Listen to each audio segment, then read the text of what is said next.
You won't need the garage anymore, my daughter-in-law told me. We're converting it into a gym. That garage held my late wife's tools, our memories, and the last piece of my independence. So I gave them the gym of their dreams, then I sold the whole house underneath it. Before we dive deeper, don't forget to subscribe and drop a comment letting us know where you're tuning in from. I had one request when I moved into the in-law unit behind my son's home: keep the garage intact. Not because I needed a place to park a car I hadn't driven since Martha died, but because that dusty, cobweb-filled space held the last remains of a life I wasn't ready to box up just yet. That garage wasn't just storage. It was the last room in the world that still felt like ours. Martha's workbench sat beneath the single bare bulb, still stained with varnish from the rocking horse she'd built for our grandson's second birthday. The surface was pitted from decades of projects, some finished, some abandoned halfway when the phone rang or the bread came out of the oven. Against the back wall rested my navy chest, its steel dented from being dropped on a pier in Guam back in '78. The padlock was scratched but unbroken, a small fortress guarding the medals, letters, and photographs Martha had insisted I keep. On the shelving unit were the half-finished birdhouses she'd started one spring but never had the heart to complete after her diagnosis. Their frames were bare wood, the nails sticking out like question marks. Beside them, glass jars, mayonnaise jars, pickle jars, even an old jelly jar, overflowed with screws, washers, and bolts, some so old the metal had bloomed with rust. In the corner sat a stack of cardboard boxes labeled in her perfect cursive.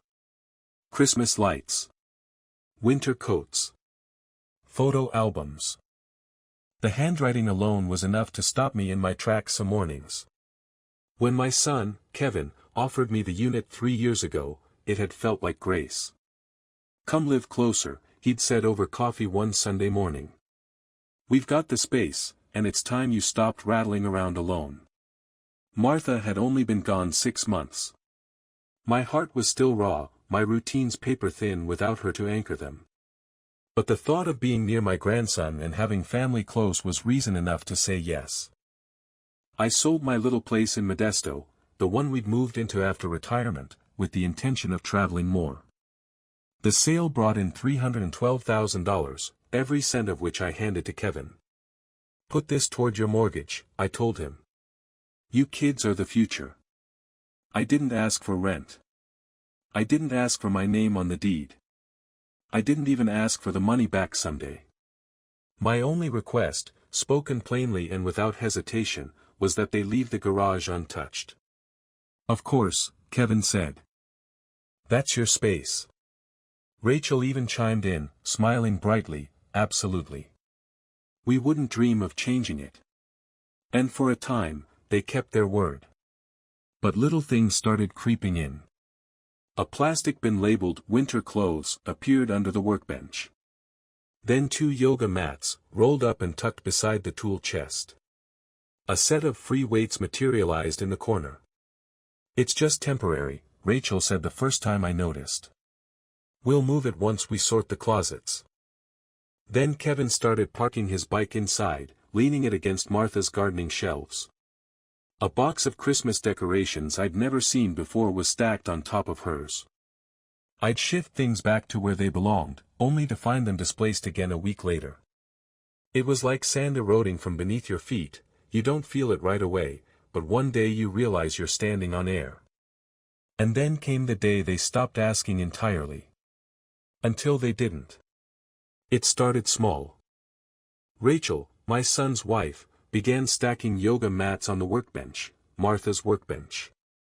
At first, it was just 2 rolled mats, leaning harmlessly against the pegboard where Martha had hung her screwdrivers in perfect size order.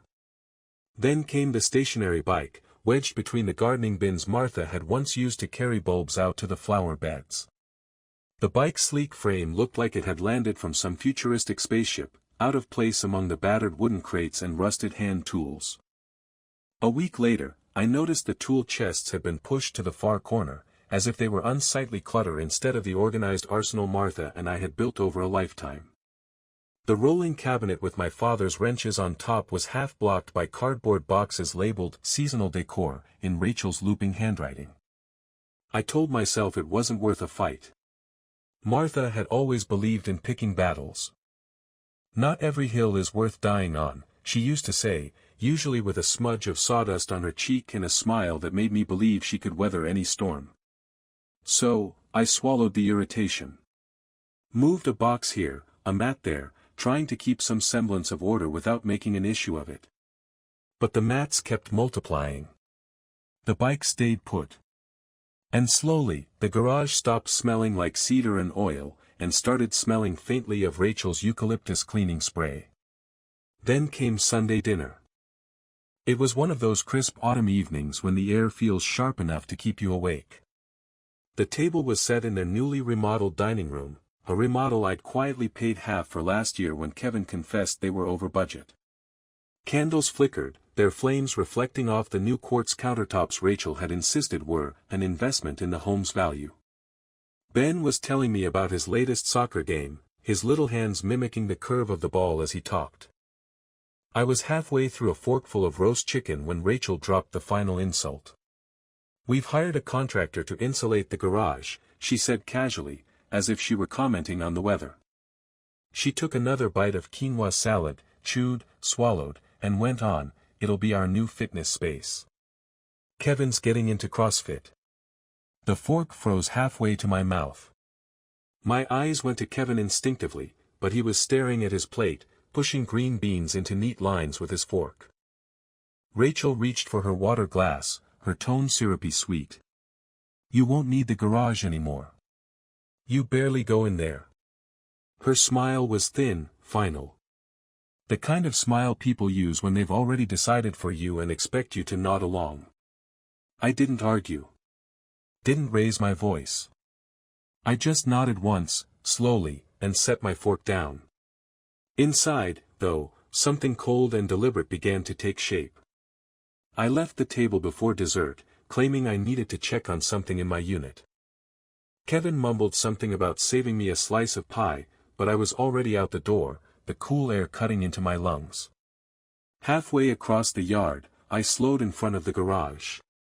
The contractor would be here in a week, Rachel had said.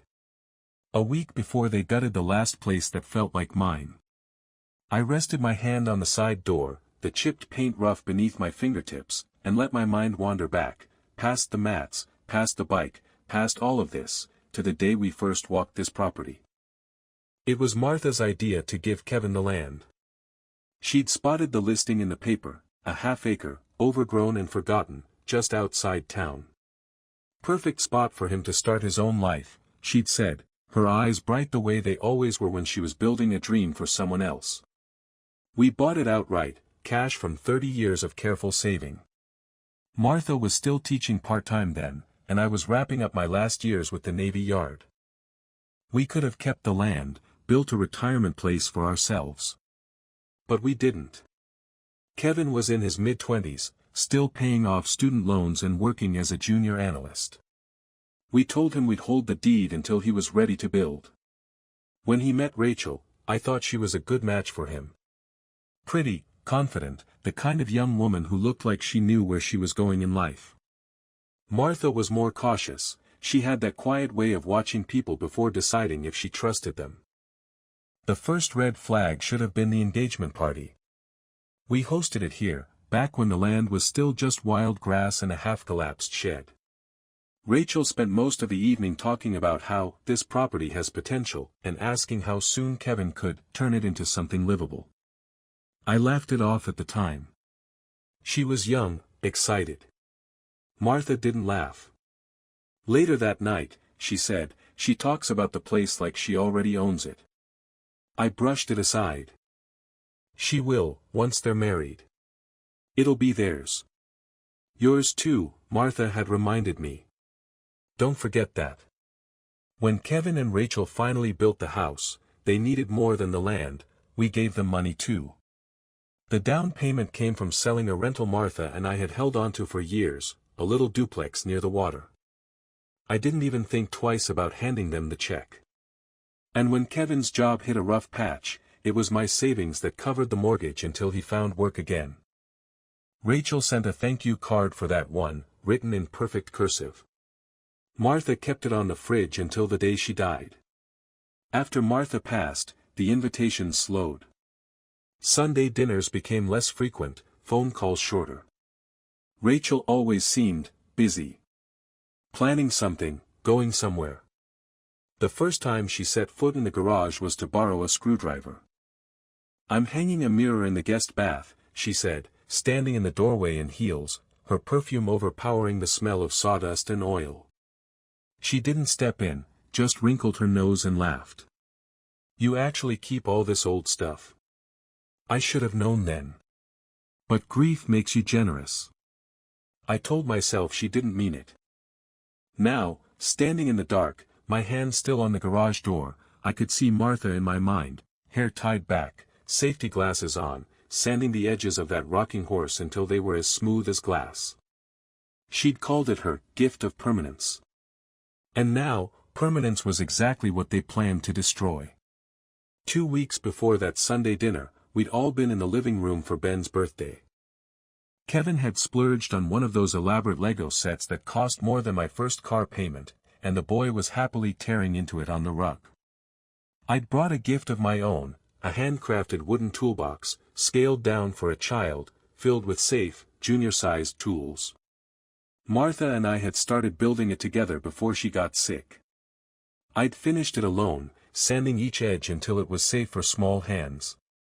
Ben's eyes lit up as he opened it. "Grandpa. This is awesome." He pulled out the tiny hammer and started pretending to fix the coffee table. Rachel was less enthused. "Oh, that's cute," she said, her tone dripping with the same sweetness people use when they taste something they don't like but can't spit out. "But, I'd rather he not mess around with tools. Even pretend ones. They're safe," I told her, keeping my voice calm. "Blunt edges, lightweight. Just enough to teach him how to use his hands." Rachel's smile tightened. "Well, I think Ben has plenty of toys. And besides, Kevin's barely had time to build the gym equipment, so." "Rachel." Kevin's voice was soft but final, the kind of tone meant to end a conversation before it started. He didn't look at me. Ben glanced between the three of us, sensing the tension. He set the hammer down gently and reached for his Lego set instead. The moment passed, but it lingered in my mind. It was small, just a drop in the bucket, but it told me everything about how the current ran in this house. Rachel made the decisions. Kevin smoothed them over. And I kept swallowing things I should have said out loud. 2 weeks before that Sunday dinner, we'd all been in the living room for Ben's birthday. Kevin had splurged on one of those elaborate Lego sets that cost more than my first car payment, and the boy was happily tearing into it on the rug. I'd brought a gift of my own, a handcrafted wooden toolbox, scaled down for a child, filled with safe, junior-sized tools. Martha and I had started building it together before she got sick. I'd finished it alone, sanding each edge until it was safe for small hands. Ben's eyes lit up as he opened it. "Grandpa. This is awesome." He pulled out the tiny hammer and started pretending to fix the coffee table. Rachel was less enthused. "Oh, that's cute," she said, her tone dripping with the same sweetness people use when they taste something they don't like but can't spit out. "But, I'd rather he not mess around with tools. Even pretend ones. They're safe," I told her, keeping my voice calm. "Blunt edges, lightweight. Just enough to teach him how to use his hands." Rachel's smile tightened. "Well, I think Ben has plenty of toys. And besides, Kevin's barely had time to build the gym equipment, so." "Rachel." Kevin's voice was soft but final, the kind of tone meant to end a conversation before it started. He didn't look at me. Ben glanced between the three of us, sensing the tension.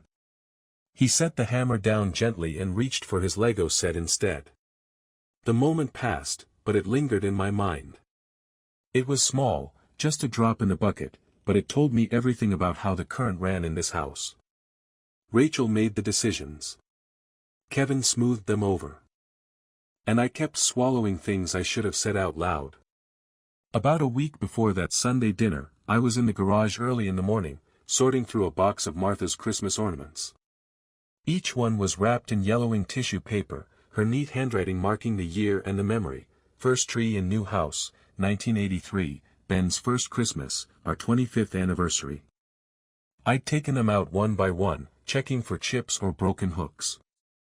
Some still held the faintest scent of cinnamon from the potpourri she used to store them with. I heard the side door open behind me.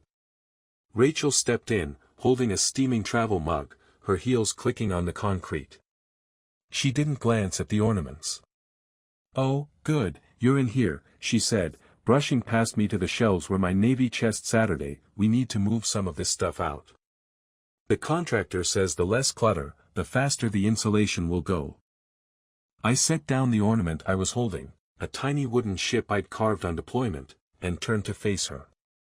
"These aren't clutter." Rachel gave a short laugh. "I didn't mean it like that. But you have to admit, this is a lot of old junk."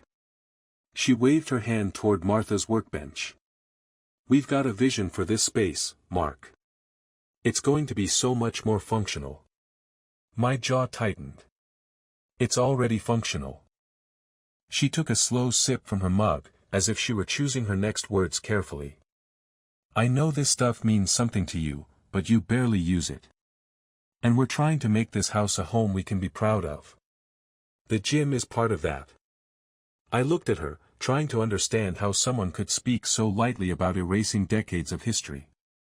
"Martha built half the furniture in your dining room with these tools," I said quietly. Rachel didn't blink. "And I appreciate that. But times change." She glanced at her watch, already halfway back toward the door. "Oh, and just a heads up, we'll probably move some boxes into your unit for a few days while we clear this out. Hope that's okay." She didn't wait for an answer. The door swung shut behind her, leaving the faint scent of her perfume in the cold air. I stood there for a long time, the ship ornament still in my hand, wondering when gratitude had turned into entitlement, and when I'd started letting her talk to me like a tenant instead of the man who'd given them this home. Sunday dinners used to mean something. When Martha was alive, they were a ritual: slow-roasted meat, a bottle of red breathing on the counter, and laughter that spilled over into the night. These days, they felt more like appointments, slotted in between Kevin's work calls and Rachel's social calendar. Still, I showed up on time, wearing the blue button-down Martha had always liked. The air was crisp, and the smell of rosemary chicken drifted out from the open kitchen window. I walked the short path from my unit to their back porch, my shoes crunching over the flagstone I'd laid myself when they first moved in. Inside, the dining table was set to Rachel's usual standards: white plates with a thin gold rim, matching linen napkins folded into perfect triangles, stemmed water glasses already sweating from the ice inside. She'd lit 3 candles down the center, their flames reflecting in the polished quartz countertop of the newly remodeled kitchen. I remembered writing the check for half that remodel, Kevin's voice on the phone telling me they were just a bit short, but that the investment would be worth it. Ben sat at the table, his legs swinging under the chair, a Lego minifigure in his hand. "Grandpa," he called, grinning. "Guess what? I scored a goal yesterday." "That's my boy," I said, ruffling his hair as I passed. "We'll have to celebrate with ice cream soon." Kevin was at the stove, stirring something in a pan. "Hey, Dad. Just finishing the beans." His tone was polite, but his eyes didn't meet mine for more than a second. Rachel emerged from the pantry with a serving bowl of quinoa salad. She was dressed in a fitted cream sweater and a gold necklace that caught the light each time she moved. "Mark," she said, smiling. "We started without you, the wine's already open." We sat down, plates filling quickly: roast chicken, green beans sautéed with almonds, the quinoa salad Rachel insisted was packed with protein. The conversation was light at first. Ben talked about school. Rachel mentioned a new yoga studio opening downtown. Kevin told a story about a difficult client at work. Then, halfway through the meal, Rachel set down her fork, dabbed her mouth with her napkin, and said it. "So, I spoke with the contractor again," she said. "He says the garage won't just be insulated, we can add mirrors, lighting, maybe even a mini fridge. He's calling it a full, lifestyle transformation." I kept chewing, waiting for the punchline. Rachel's eyes landed on me.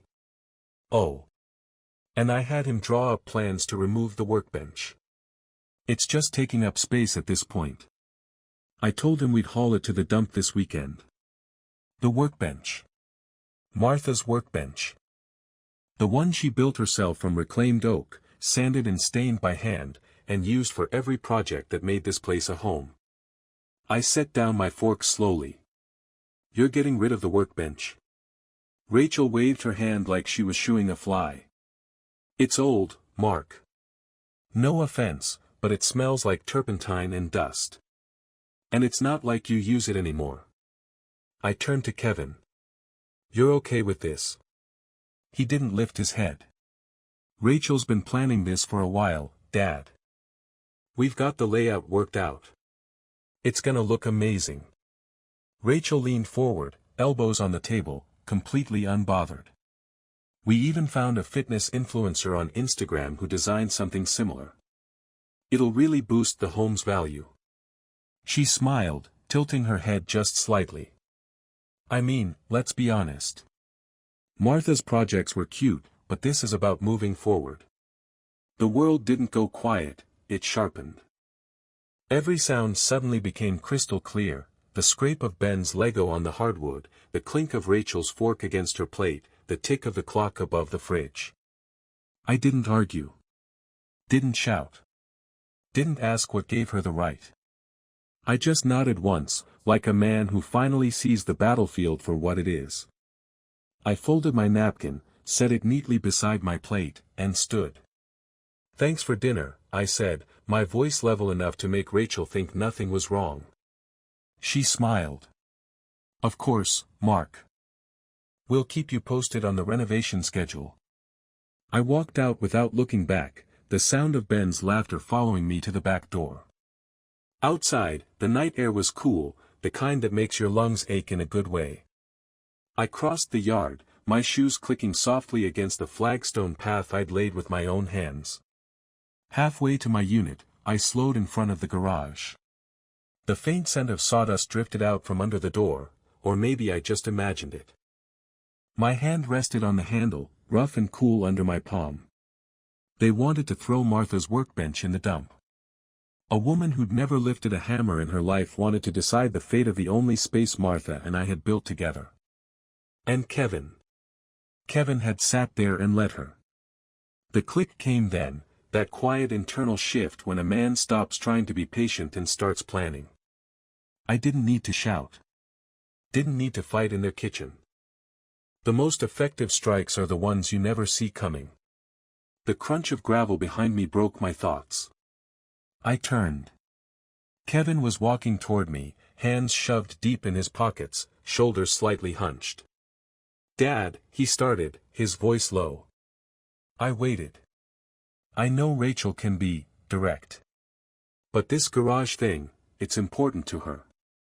To us. I looked at him for a long moment. The garage was the one thing I asked to be left alone. "You remember that?" He sighed, glancing back toward the house as if afraid Rachel might be watching. "I do. But, times change. We need to use the space for something we'll actually enjoy." "Enjoy," I repeated slowly. "Your mother enjoyed that space. She built things in there with her own two hands." Kevin's jaw tightened. "Dad, Mom's gone. We can't just keep everything the same forever." I let the words hang in the cold air between us. "Is that what this is about?" I asked finally. "Making sure there's no trace of her left." "That's not fair," he said, but there was no conviction in it. I stepped closer, lowering my voice. "I gave you the land, Kevin. The money. Kept you afloat when you couldn't make the payments. All I asked for was the garage. And now you want to gut it because she told you to. His eyes flicked toward the house again, then back to me. It's not like that. Rachel's just thinking about the future. Our future. I nodded slowly, the way a man does when he's just learned the last thing he needed to know. Good night, Kevin. I turned, walked into my unit, and closed the door. By the time I hung my coat on the hook, the first threads of a plan had already begun weaving together. They thought the garage was the battlefield. They were wrong. I unlocked the side door to the garage and stepped into the cool, familiar dark. The air was heavy with the faint scent of sawdust, oil, and cedar, the smell of work well done. I reached up and pulled the chain on the overhead light, its yellow glow spilling across the room. Everything was still there, for now. Martha's workbench stood solid, the little nick in the corner from when Ben had dropped a chisel last summer. The birdhouses we never finished lined the back wall, patient and silent. My navy chest rested exactly where I'd left it, the padlock dull with age. I pulled the rolling stool over and sat at the workbench. My fingers traced the grain of the oak, feeling every ridge like an old map. From under the bench, I pulled a large, flat plastic tub, the kind Martha always used for important but not urgent paperwork. Inside, the layers of my life with Kevin and Rachel sat neatly in folders: the deed to the land, the bill of sale for my Modesto house, the cashier's check copy from the duplex we'd sold to fund their build. I spread the papers out across the workbench like battle plans. The house was in Kevin's name, sure, but the dirt it stood on, that was still mine. My name alone on the deed. They'd never bothered to change it, never thought they'd need to. I found the survey map from when we first bought the property, the faint pencil lines showing exactly where the in-law unit, my unit, sat on the lot. My eyes traced the boundaries slowly, calculating. They thought the garage was theirs because it was attached to their house. But according to this, the side structure and the land beneath it fell inside my original parcel. In legal terms, that meant something. In strategic terms, it meant everything. I opened a smaller folder labeled Loan Assistance, Kevin, flipping through copies of cashier's checks, mortgage transfer records, and email printouts of bank wires. Every cent was documented, down to the day and the amount. Martha used to tease me for keeping so much paper. You never know when you might need it, I'd tell her. Tonight, those words felt like prophecy. From the top drawer of the workbench, I pulled out an old spiral notebook. On the first blank page, I started a list. Call Bill Haskins, property lawyer, Navy buddy. Request updated property line verification from county records. Quietly box up everything in the garage. Find storage off-site. Secure the deed in a safe place. The pen felt steady in my hand, my breathing calm. I could almost hear Martha beside me, that quiet hum she made when she was focused. I closed the notebook, slid it into the navy chest, and snapped the lock shut. They wanted my garage. Fine. They could have it, when it was nothing but an empty shell standing on land that no longer belonged to them. And they'd find out in the most public way possible. I stayed on the stool for a while, the hum of the overhead light filling the silence. From the house, I could hear muffled voices, Rachel's sharp, Kevin's low and hesitant. It was the kind of sound you get when someone is giving orders and someone else is following them. I pulled my old flip phone from the drawer, the one I kept separate from my everyday cell.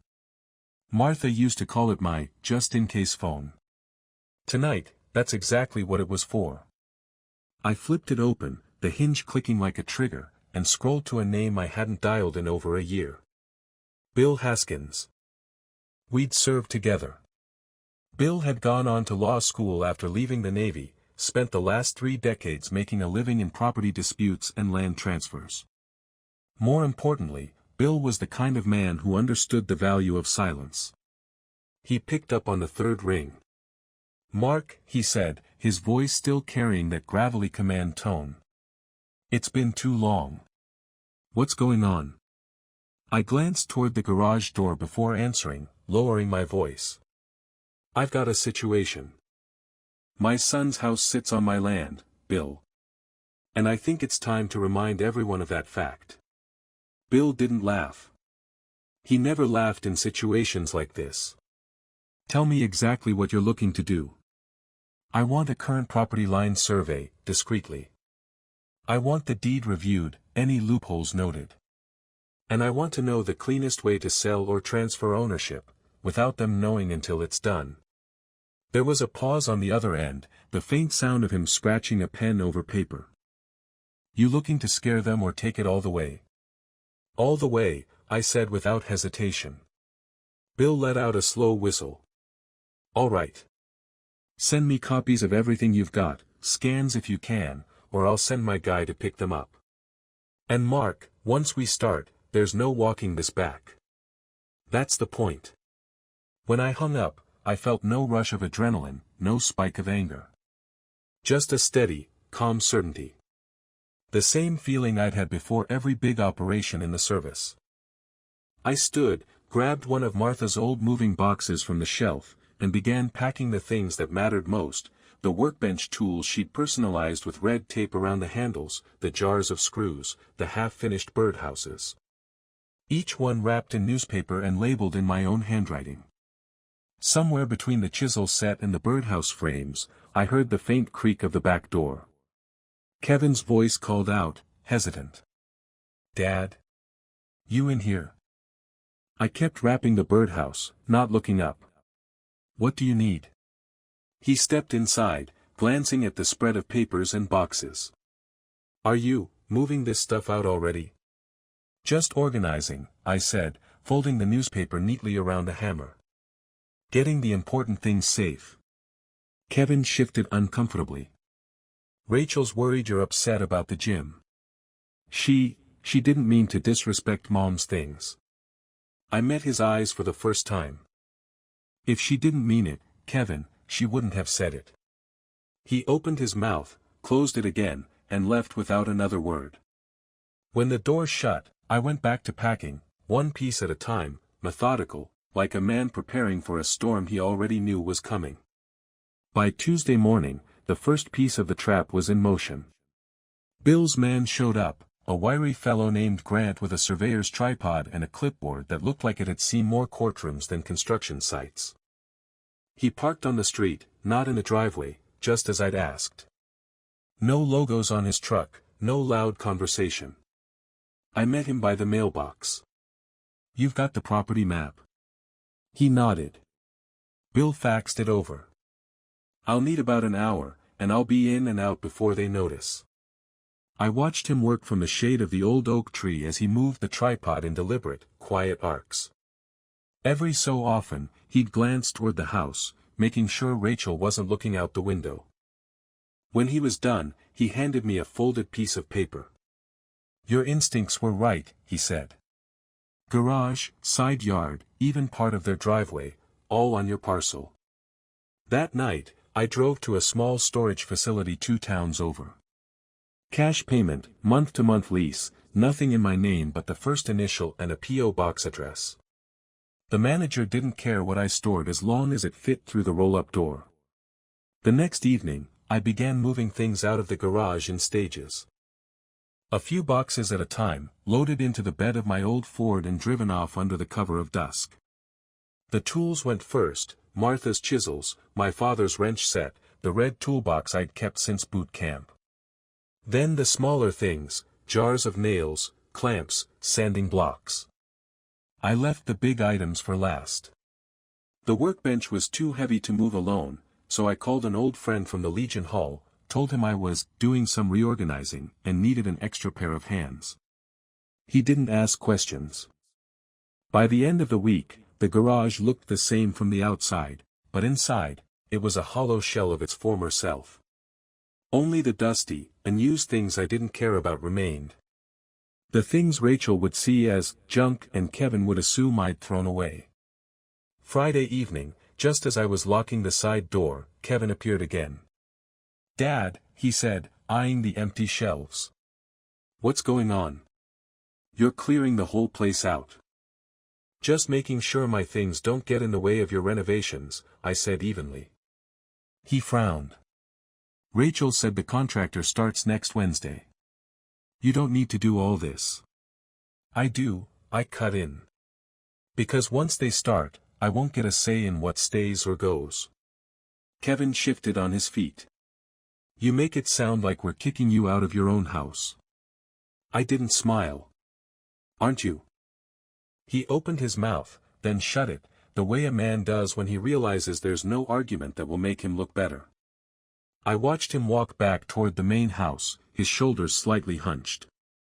Inside the garage, I unfolded the survey map again and traced the lines with my finger. The garage. The side yard. A slice of their driveway. All mine. By the time the contractor arrived to transform the space, I'd make sure Rachel and Kevin understood exactly what that meant. The contractor showed up on a Wednesday morning, right on schedule.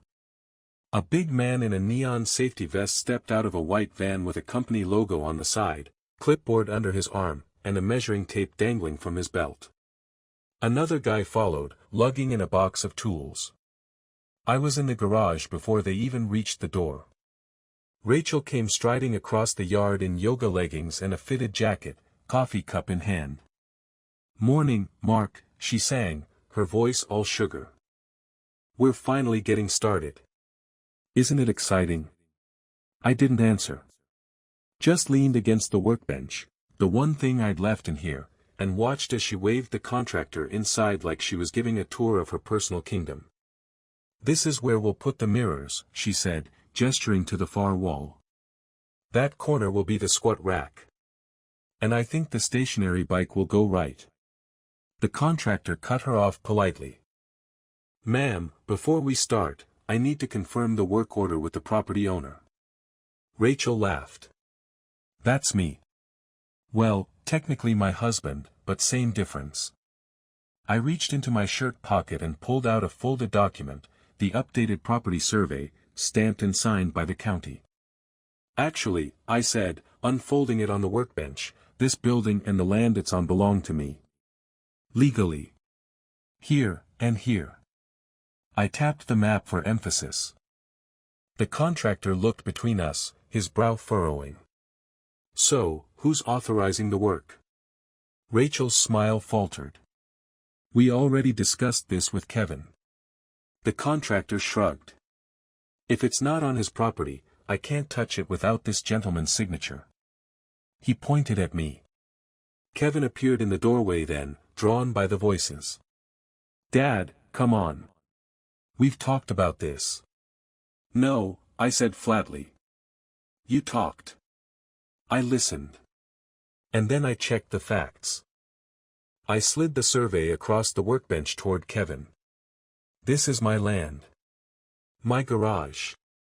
Which means if a single nail goes into these walls without my say-so, I'll have the county shut you down so fast your contractor will still be finding his tools in the driveway next week." The contractor backed toward the door, clearly not wanting to be caught in the middle. "You folks figure this out and give me a call." He left with his crew, their boots crunching on the gravel. Rachel stood frozen, one hand on her hip, her face turning a shade that didn't match her yoga jacket. "This is ridiculous, Mark. You're making a scene." I smiled, not warmly, not apologetically, just enough to make her uneasy. "No, Rachel. I'm making a point." Kevin didn't say a word. By the time I closed and locked the garage door, I knew the game had changed. They'd been so sure I was just some old man who could be nudged aside. Now they had to face the truth. They were living in my shadow, on my land, and I had just shown them I knew exactly how much that was worth. The day after the contractor incident, the house felt quieter. Not peaceful, tense. I could see it in the way Rachel avoided walking past my unit, in the way Kevin took his morning coffee on the far side of the yard. That was good. Fear is the first sign the message has landed. But fear alone wasn't enough. This needed to be permanent. That afternoon, I drove into town to see Bill. He didn't bother with small talk. You want to protect the garage, he said, or you want to leverage the land under the house too? I slid the survey map across his desk, tapping my finger on the bold lines.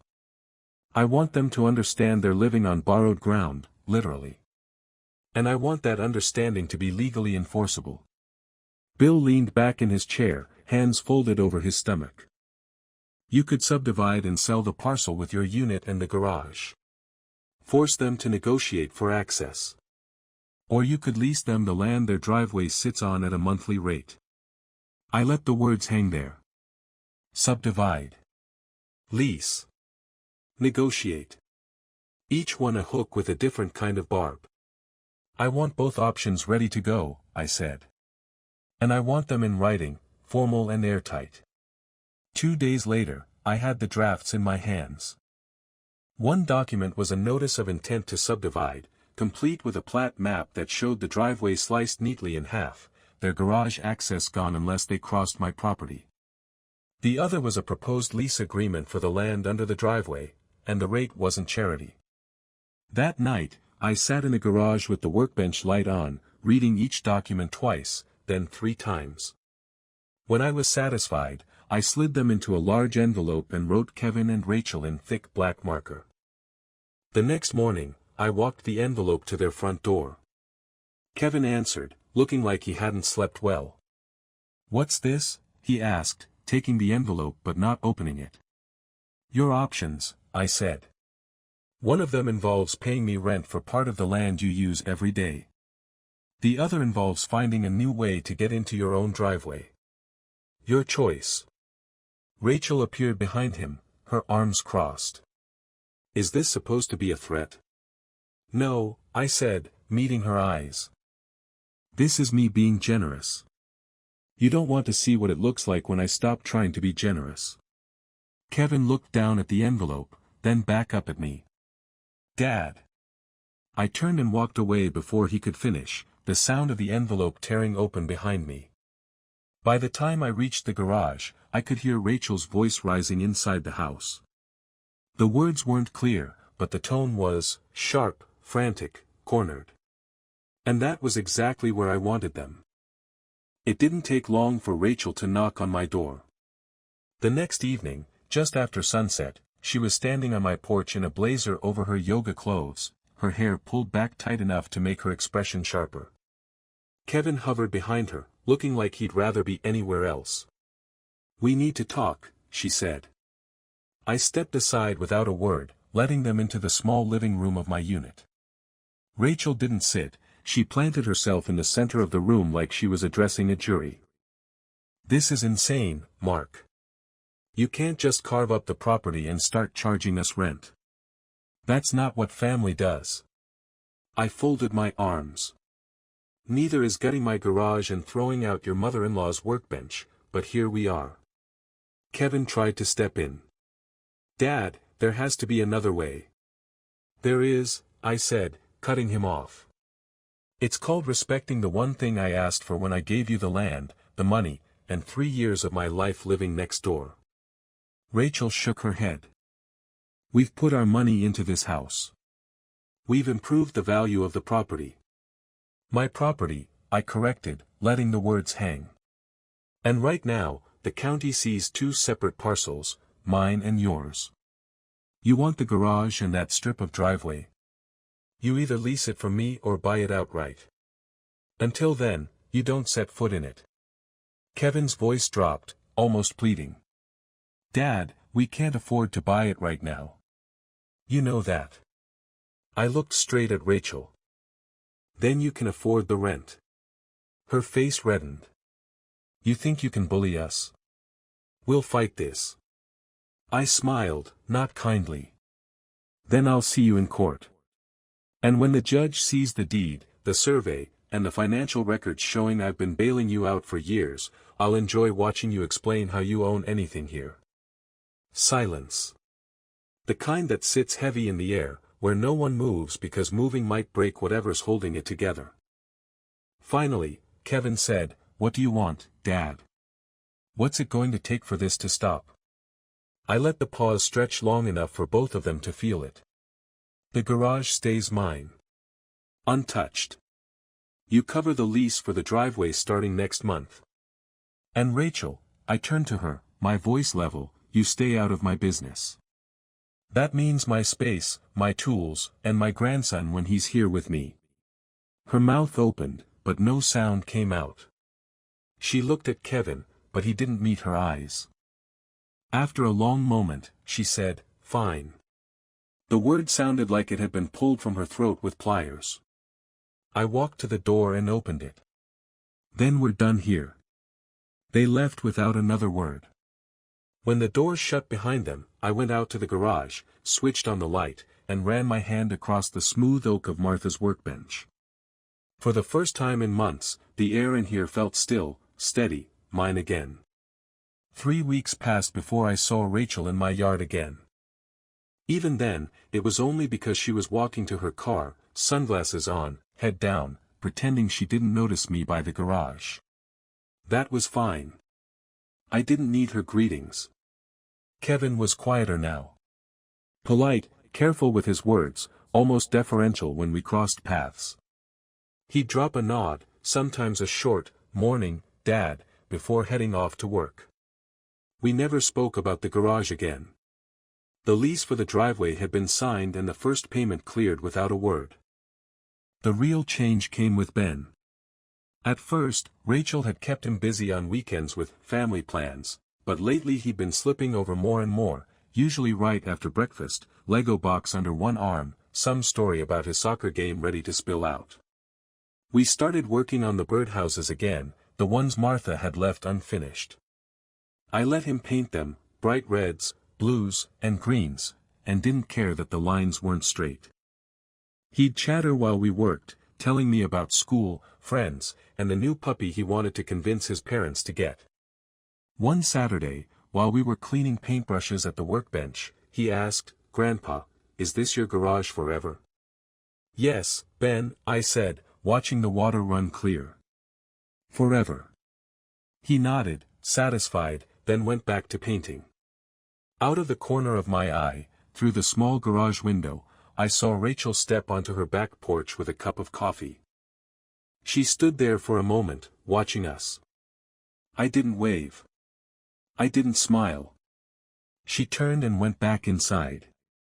I knew then that the message had landed. Not just about the garage, about everything. Some spaces you don't take from a man.